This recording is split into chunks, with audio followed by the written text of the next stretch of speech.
Welcome back to another episode of recreating viral AI videos with real crafting methods. This time, I want to focus on the bubble cutting trend. This one is interesting because I've never seen anyone else try to replicate it before. Unlike the honey keyboard or glass fruits, there are no real-life references here, which makes it a truly unique challenge. For me, the most obvious method would be to use nanobubbles. This is a crafting trend from 2 years ago where you can make glitter-filled bubbles out of ultra-elastic nanotape. I recommend using a thick and wide roll of tape like this one, which means the bubbles are less likely to break. All you have to do is cut off a small section and place a straw on one side. It should overlap the tape by a few millimeters. Since I want the bubbles to look quite realistic, I'm going with an iridescent glitter flake that's going to dust the inside with a rainbow shimmer. Place a small amount of glitter next to the straw and make sure you leave enough space to close up the tape. I'm pinching all the sides closed and trimming off the excess with scissors.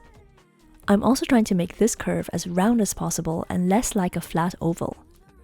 Now you have to apply heat to the nanotape, which can be done with a hairdryer or hot water. I prefer the water method, which I think is quicker and quieter. Remove the outer layer of plastic and make sure your bubble is airtight on all sides. Then simply dip it inside for a few seconds. Hold the tape where it meets the end of the straw and carefully blow up your bubble. Most beginners struggle when closing the bubble, and the easiest method is to simply pinch it shut and rip it off the straw. You don't have to slide the entire piece of nanotape off the straw, which is what many people try to do. Once it's been heated up, it's almost like a clear putty, so you can easily detach the bubble at any place you want. The other thing to watch out for is not to let the bubble deflate before you close it up.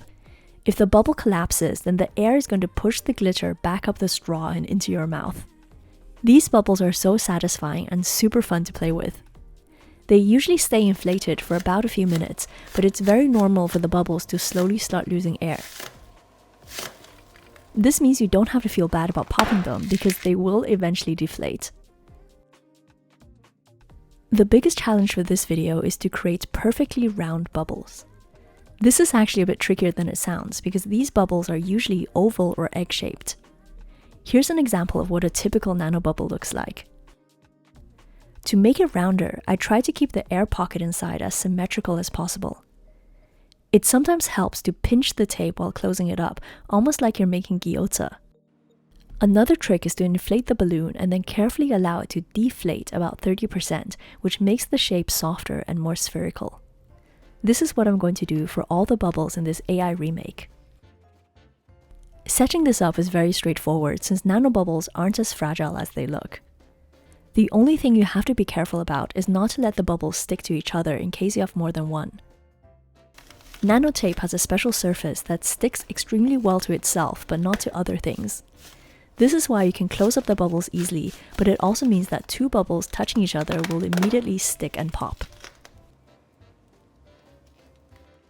The second thing I want to try is a few more variations of the Gemstone toast. These always go pretty viral, and I'm honestly quite surprised at how many people still think this is AI. I've also noticed a lot more slop talk videos in vertical format, so of course I want to keep up with that trend. In the past, I've always used a chunk of hair gel on toast, but this time I want to see if I can make some new shapes. I'm scooping out some hair gel and then rolling it around to make a ball. Then I'm placing this on the bread and applying gemstones from all sides. This is basically like a three-dimensional diamond painting. It needs a bit of patience, but it's pretty easy to do. I'm mixing up the shapes and sizes of the crystals to make it appear more sparkly. So OpenAI recently released Sora, which is a social media platform that only contains AI content. Needless to say, this has generated some hilarious reactions on real platforms. One of my favorite TikTok trends right now is people filming themselves doing the cringiest things and then putting a fake Sora watermark over it to pretend it's AI. Inspired by that, I think it would be funny to make a paper AI watermark for these videos as well. First, I need a Sora logo as reference, and this was a bit harder than expected. I couldn't find any image files online, so I'm going to have to take it as a screenshot. I took this picture of Jake Paul's Get Ready With Me and I'm cropping out the watermark.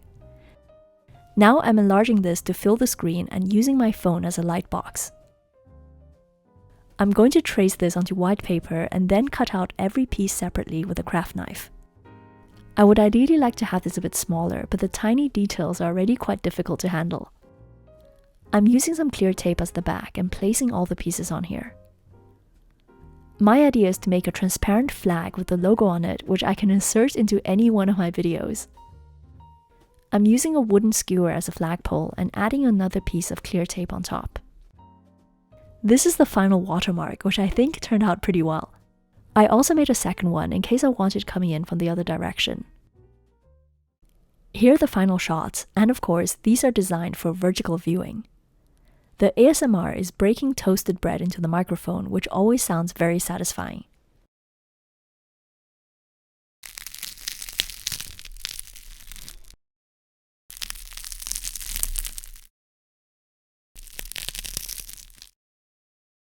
So this idea involves a deliberate element of fakeness in order to make the parody obvious.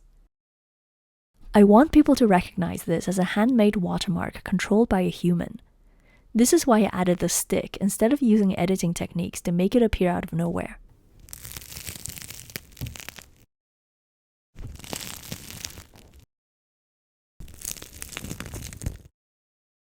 I also tried making a golden ball, which is the same hair gel covered with gold leaf. This one doesn't look as smooth as I would have liked, but it has a really nice consistency when spread out.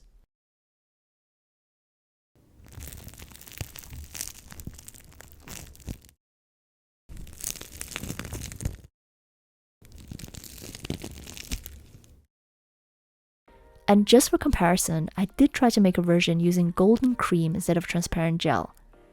I found this Japanese Decoden kit and it contains this cream, which is the closest thing I've seen to gold. I thought it would look amazing if covered with gold leaf, but after unboxing it, the cream is actually more like a metallic paint. It's not that bright gold I'm hoping for, and unfortunately it just clashes too much with the gold leaf. So this was one idea that didn't make it onto my socials, but I thought it was worth showing in case people want to know how gold on gold looks like. And finally, it's time to get back to our nano bubbles. The biggest challenge for this one is actually the ASMR. Unlike many other formats, I can't think of an appropriate sound effect for cutting a bubble. Some of the videos I've watched use the glass fruit cutting noise, which is quite hard to replicate in real life as well. My idea is to try a watermelon first. This one is almost too crunchy, but it does have that chopping feeling that people expect to hear. The second is wet floral foam. I'm not sure how many viewers remember this, but around 10 years ago, there was an ASMR trend for crushing wet floral foam with glitter. This piece is still left over from way back then. I've soaked it in water, which gets rid of the squeakiness, and I'm slowly cutting some slices out of it. When this is overlaid with a watermelon, it produces a fairly decent sound effect. And as a finishing touch, I decided to use some of the Taba bubble popping noises from the Honey Keyboard video. These have a more watery, aquatic feeling, which seems appropriate for a bubble getting sliced up. So here are the final shots.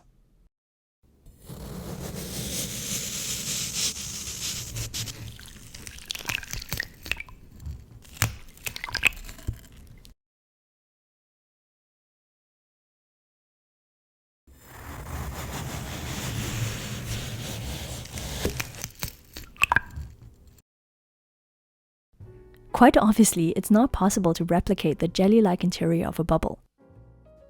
I did consider making the bubble the same as a glass fruit, but I felt that would look too much like an orb and not like an air-filled bubble. In the end, the aesthetics of a nanobubble is still closest to the real thing. It pops instead of slicing, but I feel the effect still works well.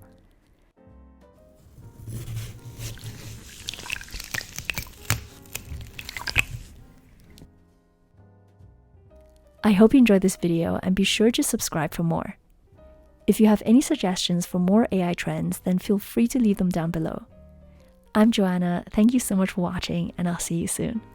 Bye!